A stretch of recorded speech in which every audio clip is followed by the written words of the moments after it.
Uh, Thank you to joining my course. This is actually the AWS 3-in-1 course, and my name is Mohammed Usman Khan. I am the founder and CEO of this company and the multi-cloud trainer and consultant. So what we will learn in this course, first we need to understand, we will complete actually three different certifications, right?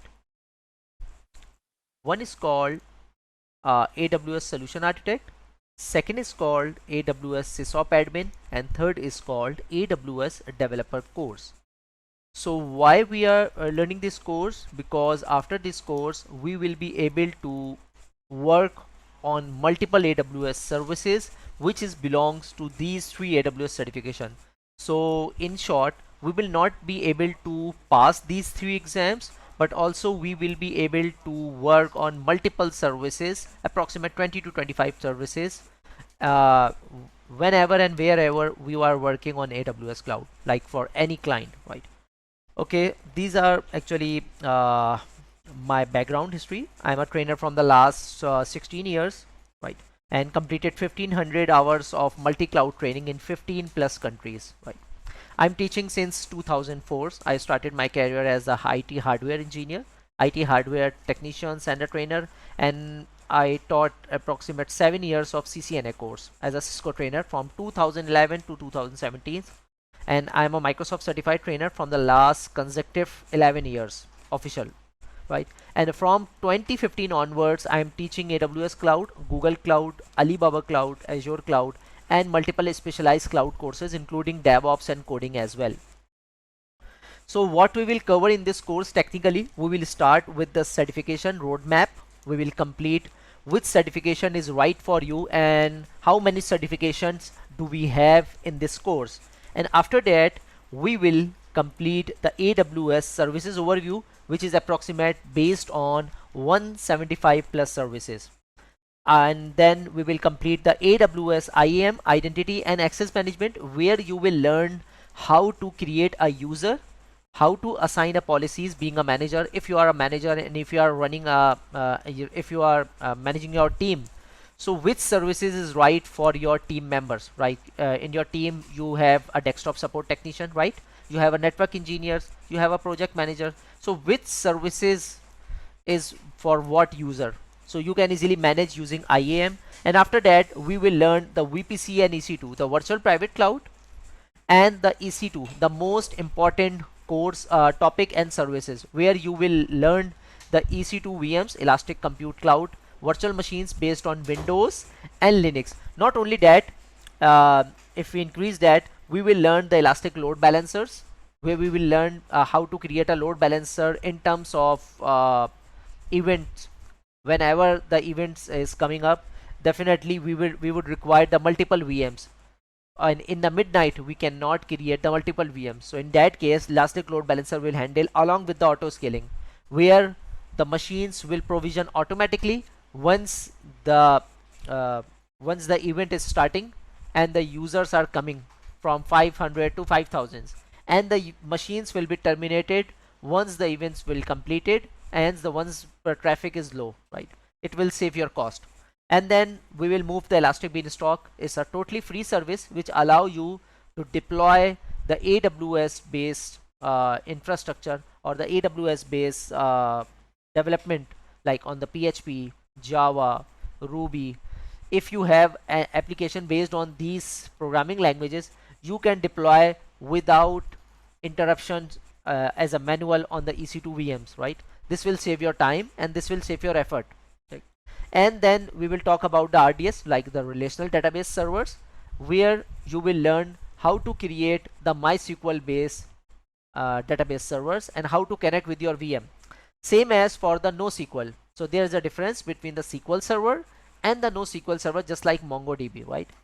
And then we will learn about the CloudWatch alarm. CloudWatch alarm will help us to to notify whenever the machine goes down, goes up, and once the machine CPU goes 70% or the 80% below the above the threshold, right? And then using SNS, simple notification service, AWS will notify us using email or SMS that our server is going down, our server is out of service, our servers is again in service, right? These. And the simple queue service. Simple queue service allow us as a developer to queue our applications messages while our application components are being busy to complete our other tasks. Meanwhile, our message queue will hold our messages from one component to another component. So we will see how to integrate SQS with SNS, CloudWatch and EC2.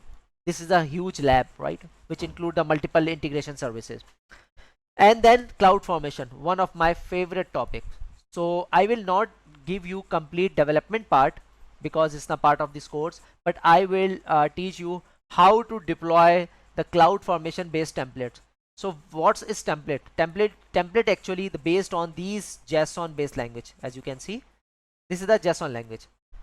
So I write it for my client. I'm a DevOps consultant as well.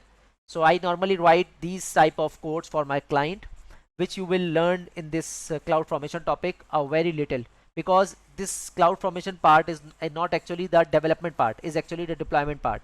It means if you are working as a team member with the developer like me, so I will give you this code and you just need to deploy this code. You should know how to deploy the code, right? And using this code, what you will provision like VPC and EC2 and so on. And then after that, we will learn AWS CI/CD pipeline. It's continuous integration and continuous delivery. For example, if your developer deploy an application, right, and after some time he need to change the application version. So what you will do, you just need to change the GitHub code and it will automatically redeploy your infrastructure without any single manual interruption. That's called a CI/CD pipeline, which normally we do in Jenkins. If you know about Jenkins, this is something like that, CI/CD, right? And then it's a AWS CloudTrail. So AWS CloudTrail is actually the audit service. Like in every year, we conduct 3 to 4 internal and external audits. So CloudTrail basically allow us to audit our users, ourselves, our services, who, when, and what we created in the last 90 days or last 120 days, so on, right? Trusted advisor allow us to check which services is running without any usage, why the cost is being high, and how can we save our cost, how can we reduce our cost, why the security group or firewall ports are open without any proper justification. We can secure that. So Trusted Advisor is also a free service. CloudTrail is a free service. CloudFormation is a free service. Elastic Beanstalk is a free service. VPC is a free service. These all are the free service. We just need to know how to use it, nothing else, right? And then we should move about the simple storage service. Everyone knows about the Google Drive. Everyone knows about the OneDrive. Is similar is simple storage service. Is an object storage service where we just get and put, like upload and download our objects, our daily data like PDF files, our family images, our office documents and so on. CloudFront is actually the CDN service. Do you know about the CDN service? It's a content delivery network. For example, if your website exist in USA but your customer are based on China, definitely if they try to open the website, it required too much time to open, like 10 second or 15 second. CloudFront is actually the CDN service which allow us to reduce the website open time by caching the data from origin server to the rest of the world, right? Our CloudFront servers are actually based on multiple locations in the world, based on 65 to 70 servers, where they get the content from the origin server and just keep it on the rest of the servers, so that the users come in and just connect with the CloudFront server using the single DNS record. Route 53 is actually our DNS service where we just buy the domain, connect the domain like www.abc.com, abdullah.abc.com, something like that. These are which we normally do by godaddy.com, namecheap.com and so on, right? Lambda service is actually the serverless architecture where we just need to write the code in the Python, Node.js and Java, and that it will automatically working by using the trigger. So what we will do, we will actually connect Lambda with CloudWatch, SNS and SQLs to create a detailed hands-on lab on the development part. AWS code commit and code deploy, we will perform this lab in the CI/CD pipeline, right?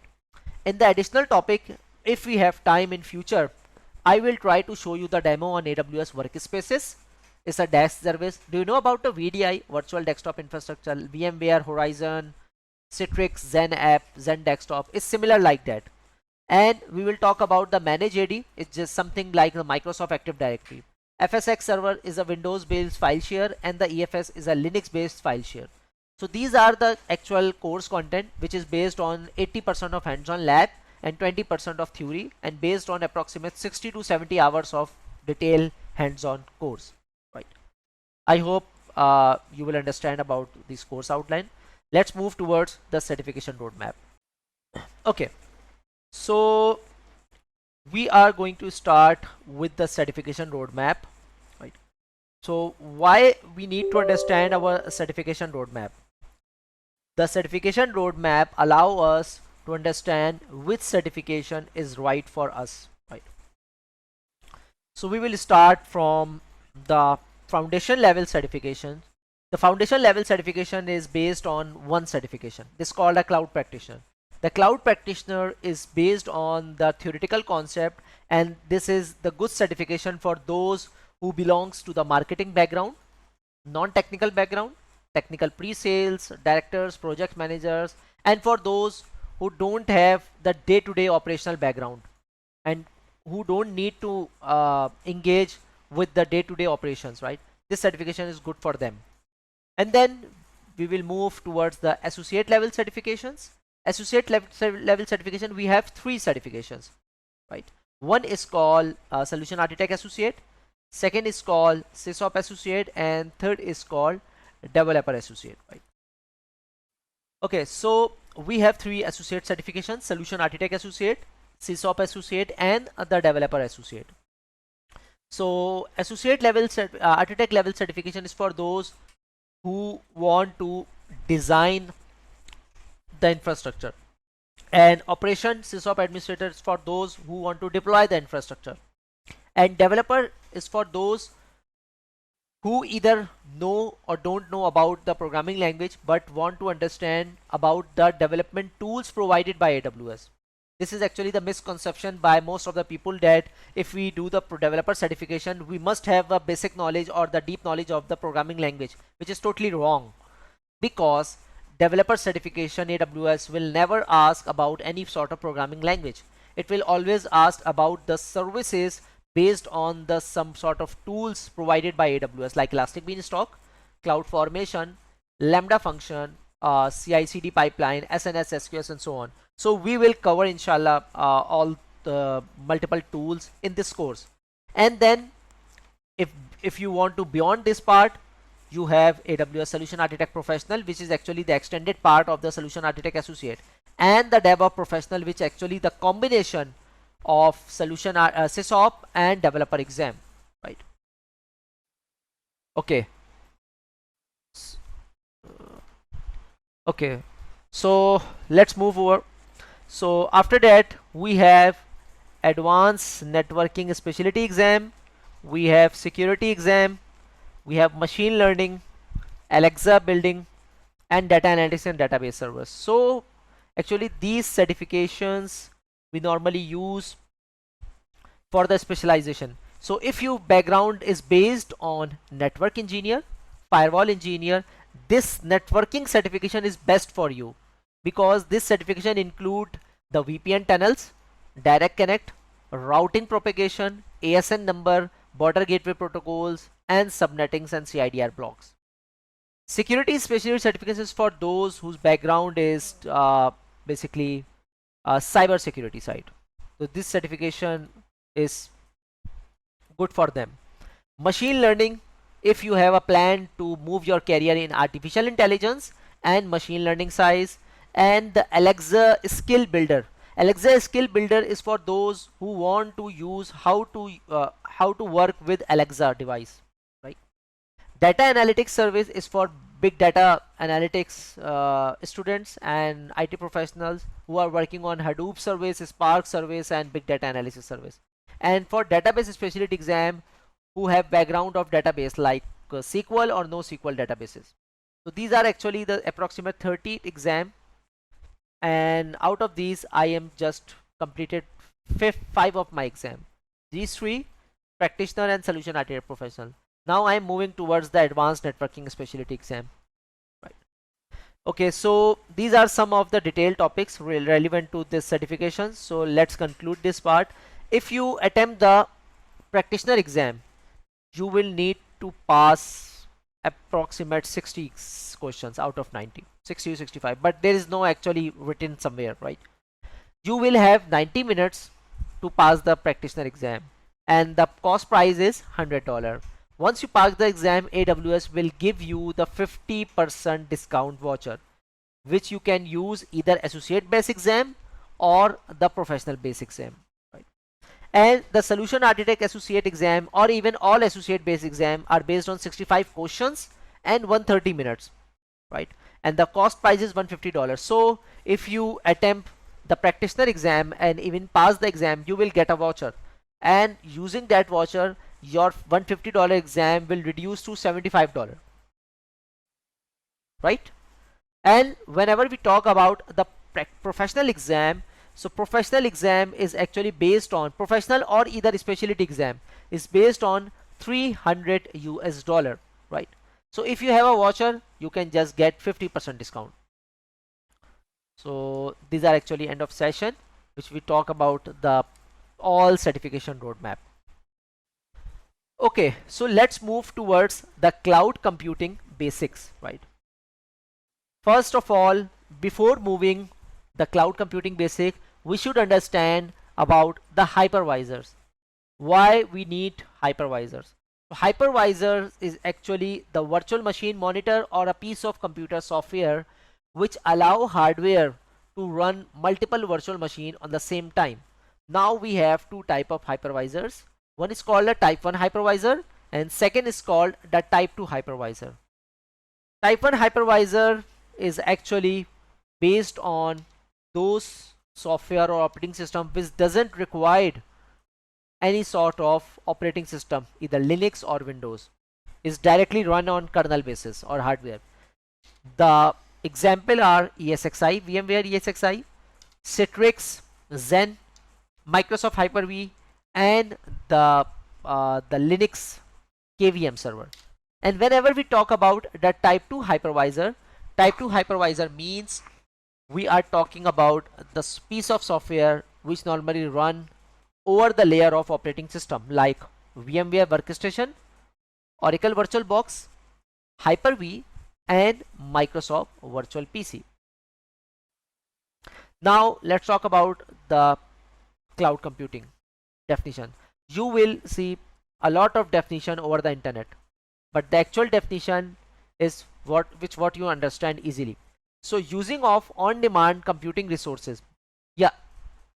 Yes, you can. Right. Okay. You can. So and the 2 hypervisor, if I understood correctly, type 1 hypervisor was basically a virtual in configuration, right? And type 2 is a software, actually a software that would be installed on a server level, right? Is Correct. that correct? Correct.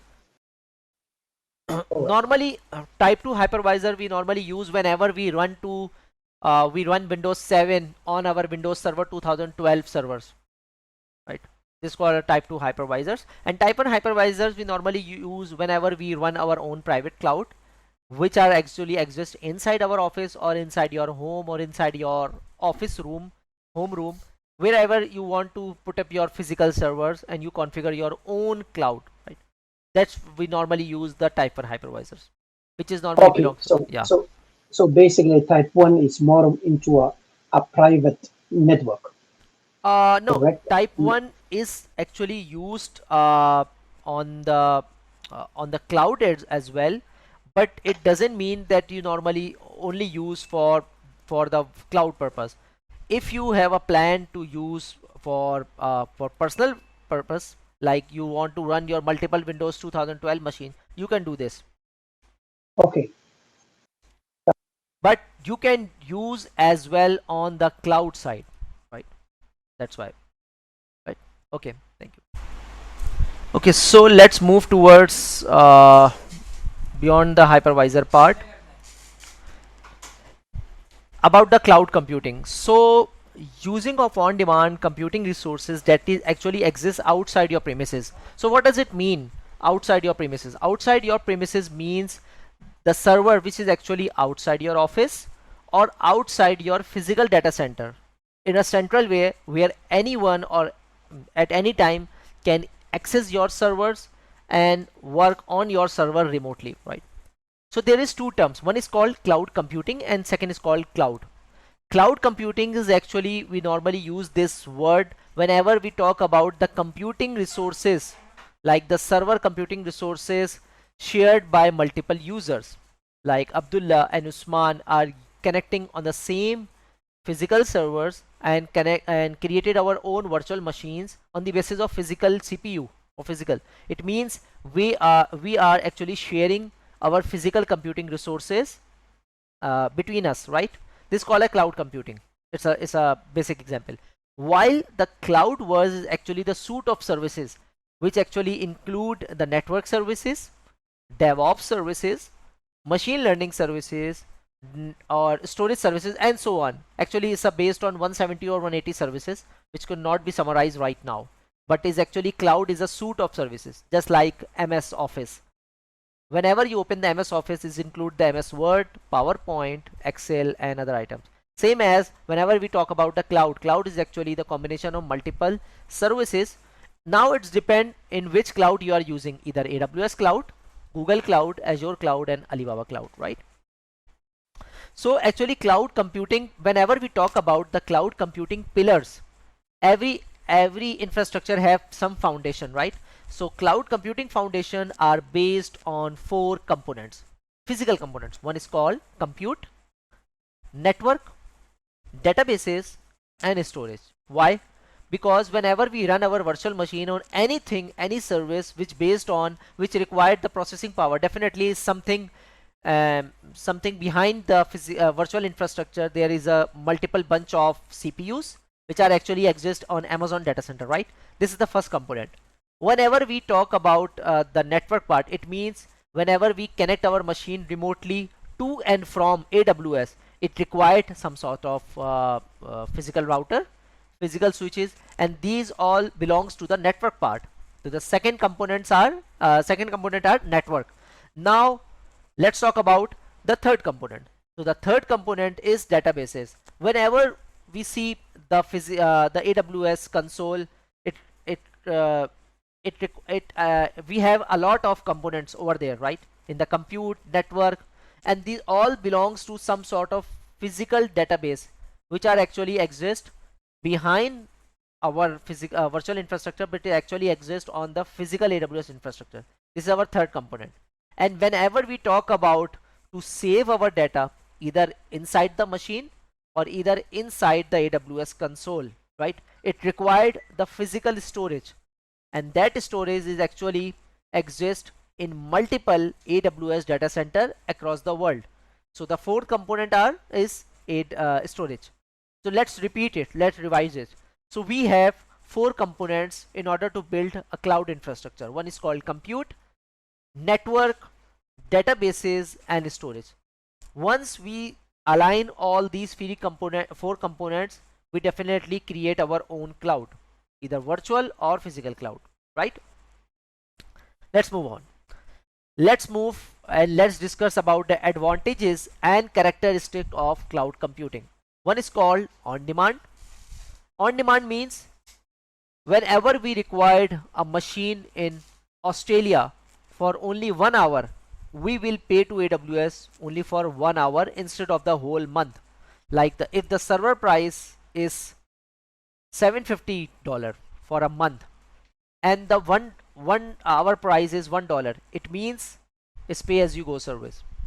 Whenever we create a machine, we will pay like for 2 hours or 3 hours. It's totally depend how much time we will run this machine on the AWS service. Once we shut down or delete this machine, the price will stop, right? This is called the on demand. And the second meaning of on demand, you can say that I can create my machine on USA and Australia on the same time using a single console. This is called also the on demand, correct? Let's move towards the no single point of failure. Whenever you work on either AWS cloud or any other cloud, you will see that AWS will give you at least the facility of 2 data centers or more than 2 data centers. Why? Because whenever we talk about the cloud computing, we there is no single point of failure concept. It means whenever we set up or provision any service or any resource on the AWS cloud or any cloud, definitely there is something behind the physical and behind the virtual infrastructure which allow us to redundant our resource. Redundant our resource means whenever we create a machine on a physical data center 1, it will automatically replicate some of the components of our machine on data center base 2, right? So it means if the data center 1 goes down, the data center 2 will up and running, and it will handle and take care to avoid any downtime. That's why we call this no single point of failure. So whenever you work and you start working on the AWS console, you will see at least two data center option over there, and maximum there is no limit, like 2, 3, 4, 5, 6. Maximum I found there is 6 data centers in one of the region called North Virginia in AWS, while rest of the regions have at least 2 data center, but you will never see at below than 2 data centers. And the third thing is called scalable solution. So whenever we talk about the scalability, this is based on 2 different type of scalability. One is called vertical scaling and second is called horizontal scaling. Vertical scaling example is whenever you need a fixed amount of RAM in your system. For example, you are running a 2 GB of RAM in your machine. Now you are looking that your machine required a permanent basis of 4 GB of RAM. What you will do? You will shut down your machine, you will increase your RAM, and then power on the machine again, right? This is the fixed amount and forever, right? On the permanent basis, right? Yeah, please ask question. Vertical scaling we normally do, for example, you are running a server on AWS which is based on 2 GB of RAM and you are running a website, but after some time you see that your website traffic is increasing and your website is slowing. Why? Because 2 GB RAM is not enough for now. In 2 months before it was enough, but now once the customer is growing, your 2 GB RAM is not enough. So what you need to do? You need to scale your 2 GB RAM to 4 GB RAM on permanent basis. What you will do? You will shut down the machine, you will change the instance type from 2 GB to 4 GB and then power it again, power on again, right? This is called a vertical scaling. While the horizontal scaling we normally do whenever the events come on, like Halloween, Valentine Day, Blessed Friday, right? And same items. So in that events, what we normally see that our customers increase from 5,000 to 5 lakhs in general case, right? In some if you are running a e-commerce site like Amazon.com, Walmart, or in the Alibaba, right?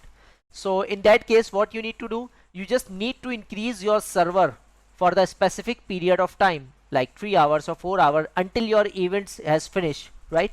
And after that, all will be gone, right? So what you will do? You will configure the auto scaling, which will actually clone your server by multiple times. Like your server, initial you have one server, but at the time of event, your server quantity will increase from 1 to 10 or 15, but the size of the server will be same. While in the past, what we discussed in the vertical scaling, we shut down the machine and increase the RAM, but in the horizontal scaling we didn't increase the RAM. Instead, we actually clone the server so that we increase the quantity of the server from one server to 10, 15 or 100 server, so that they could actually receive the load from outsides, right? And yes. So if the virtual, basically everything is a hardware level, basically where you Yes. increase your RAM permanently, and no, and the horizontally it's occasionally when Yes. it's a high volume coming up, Yes. and then you will start cloning and creating virtual machines. Correct. Correct. Perfectly. Is that But correct? Yes, for example, if you are running on e-commerce business, right, where you Correct. sell your glasses, right, and if you offer on a social media that yes, tomorrow from 9 a.m. to 12 p.m. There is a sale of 50% discount, right? So definitely, if someone see your ad, he will try to buy your product on the specific period of time. So in that 3 hours, you will see the increased traffic on your website. So definitely your website were tune up and optimize for the 500 customer. But what if the customer comes approximate 5,000 to 10,000 for the next 3 hours? This is not a good practice to shut down the machine and increase the RAM, because your customer will face the website outage, right? So in that case, the best practice is to provide the horizontal scaling, where your customers will get your product on the same time while your server is increasing whenever the CPU go beyond the 70% or the 75%. This is the best practice. And we will perform the horizontal scaling complete lab in later, right? So you don't need to worry about it. And then pay as you go service, like I said, in the pay as you go service, if you run the machine for 1 hour, you will have to pay only for 1 hour. If you run the machine for 10 hours, you will have to pay only for 10 hours. Instead, unlike other traditional environment where we need to pay for the whole month, either we run for 1 hour or 10 hours. So why we should extra money, right? That's the So main reason. when you comparing with the pay as you go, I got it. Pay as you go basically what is the user standard? Yes, What's the difference between the pay as you go and on demand? I thought on demand was the same thing as the pay as you on go. demand. Yes, on demand means pay as you go means is relevant to the financial. Like if the machine price is $750 and the whole month is approximate divided on the AWS actually calculate the whole month is based on 750 hours. So let's say we calculate our machine on $750 per month. It means $1 per hour, right? So if you run the machine 2 hours a day, it means you will have to pay $2 two per day, right? But in the on demand means whenever and wherever we need to create or provision the machine, because AWS will provide the service in 16 different regions across the world, in Australia, Sydney, Singapore, Mumbai, Dubai, and the US multiple regions. So whenever we need to provision the machine, we can create as per our requirement. That's called on demand. So on demand is actually is nearby the technical part, while the pay as you go is actually nearby the financial part, right? Okay, thank you. So let's move toward the agility. Agile means fast, robust. It means instead of creating a machine in 30 minutes or 1 hour and we have to install our operating system, we just need to click uh, to create a machine, and it will provision in just 5 to 10 minutes. That's called agility. Very robust and fast and compare our installation. What we normally see whenever we set up our laptop and desktop, it required 3 to 4 hours to install the machine or the install the software, right? So Agiles on AWS has nothing to do with the Agile software. No, it's not a agile software. It's a journal term. It's not a technical term. Okay. Agile, actually you are looking the sprint or agile software, scrum. No, it's not. It's a journal English word which which tell us in a simple way to provision a server in a fast manner. Like instead of 30 minutes or 1 hour, it provision our server in just 5 minutes or 4 minutes, right? And highly available and durable. Highly available means if your server or infrastructure goes down, AWS will give you the backup. And can you set up a backup on different data centers by your own? That's called a highly available. And durable word is always used for the storage purpose. It means if your hard drives got corrupted in the AWS part, AWS will give you the same data on different hard drive on different data centers. That's called a durable part. And last but not the least, it is secure. Secure means there is two part of security. One is called the security of the cloud, and second is called security in the cloud. Actually, this is a part of off and on, right? Off and in. So security of the cloud means is a physical data center where we cannot go.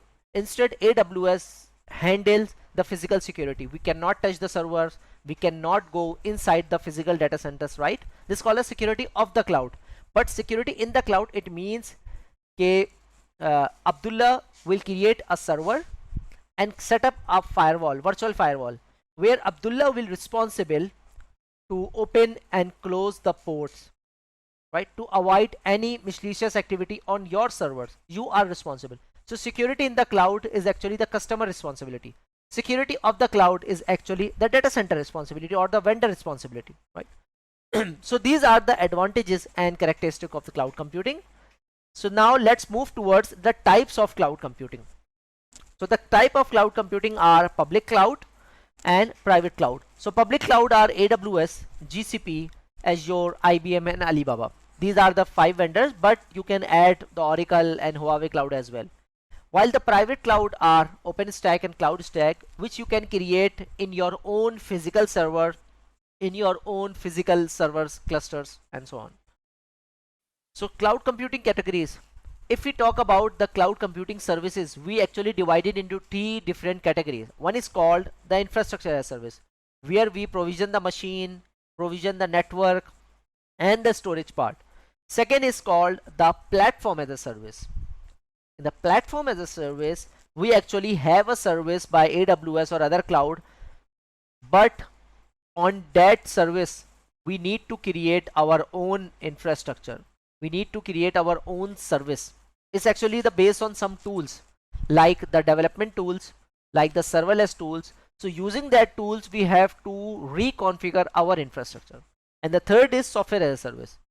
It's just like Gmail, YouTube, Netflix. These are actually the software as a service. It's a subscription base. So what you can do, you can use the email servers, documentation service is actually the predefined or ready to use services where we just subscribe on hourly basis or monthly basis and just start using that.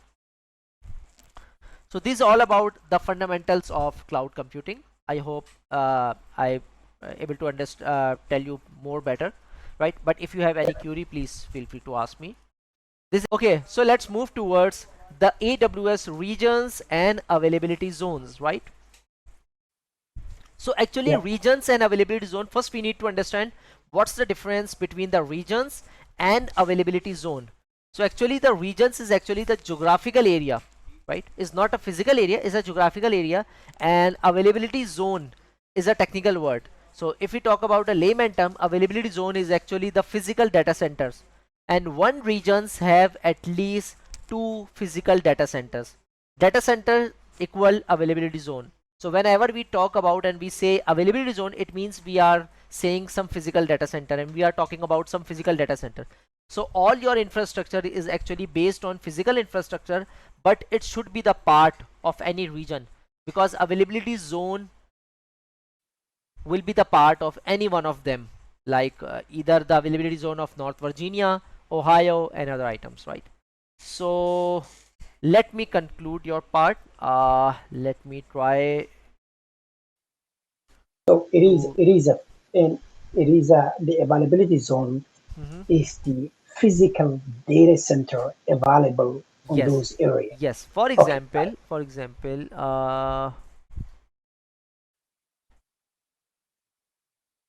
this is actually the region. It's called USA 1. Or maybe It's, Virginia. yes, Virginia, right? So it's actually the geographical area. It's not a physical area, but in the geographical area we have 3 physical data centers, right? Right. Now 3 physical data center, definitely in 3 different cities or state. What should I say? I think the North Virginia is a state. I'm not familiar about the US side.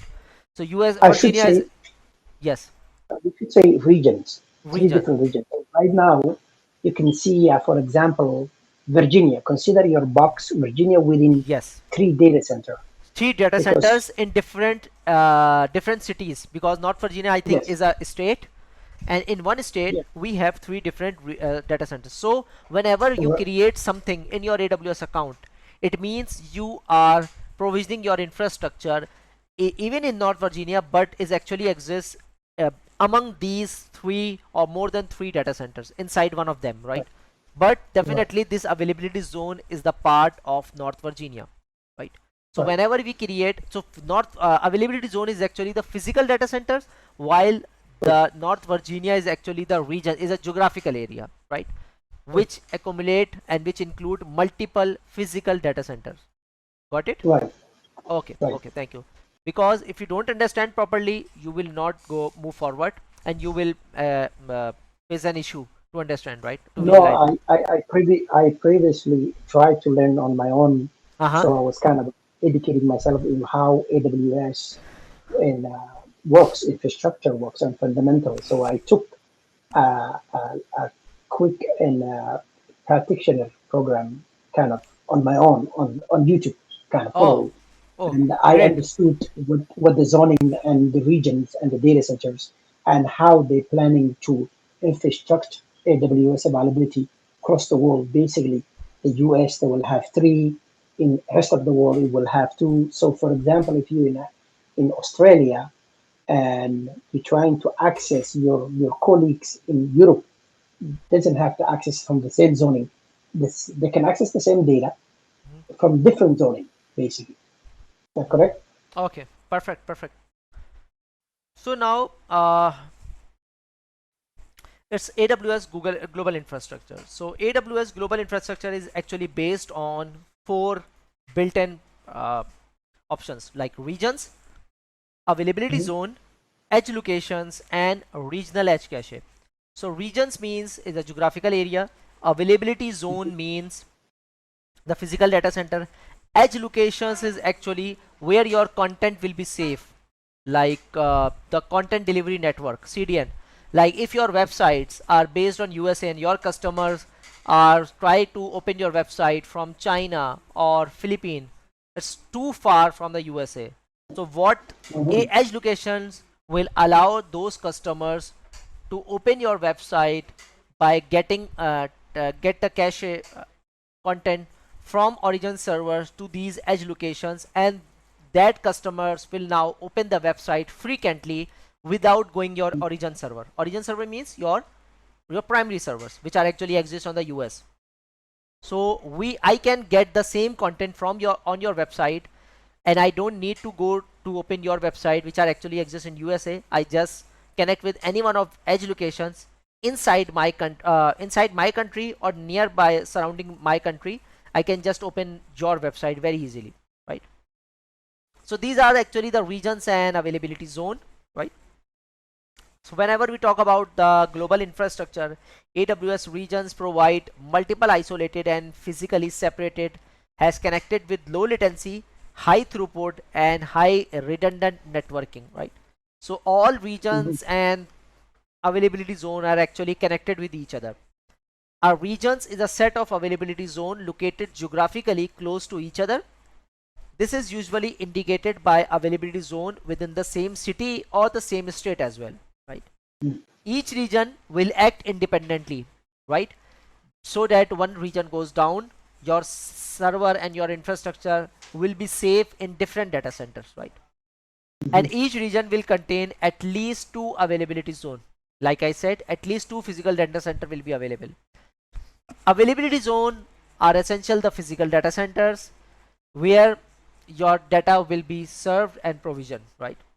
Global infrastructure, currently we have 24 launches regions, 3 announced regions, 77 availability zones, 245 countries and territories serves, 97 direct connect locations, and 216 point of presence services. Edge locations, like I said, is actually the CDN, content delivery network, where your website data will be safe. So we will perform the hands-on lab when we start working on CloudFront, AWS CloudFront. AWS Global Infrastructure, so AWS Regional Edge Cache. AWS has announced a new type of edge location called the Regional Edge Cache. These are between your CloudFront origin server and edge locations. A regional outline cache has a cache with greater that have to each individual edge locations, and the data expire. For example, if you update some data in your website, AWS cache server will hit your website and get the new data from your website to update a regional cache, so that the customers are trying who is trying to connect with your server will get the update will get the updated data, right? So it's some sort of a feature, new Yes, feature. yes, it Get will it? check after every some time. It's a trigger update, Okay. right? So these are actually the location which will help you to visualize what's going on behind. This is actually your server based on EC2, S3, or some physical servers. And Okay. this is me, right? I'm trying to open your website by using the edge locations and the regional edge cache. So one regional edge cache is actually responsible to provide your physical data or the virtual data or the content data to multiple edge locations. So some regional edge cache have only one edge location, some have two, some Mhm. have three, and more than three. So regional edge cache, multiple edge locations which are actually connected with your customers, are actually trying to connect with the regional edge cache, and the regional edge cache is actually responsible to get and put the updated data from the servers to the edge locations, right? This is actually the regional Mhm. headquarter, this is the main headquarter, and this is the branches across the world, you can say, right? Right. So this is all about the region is availability zone. I hope you easily learn about that, right?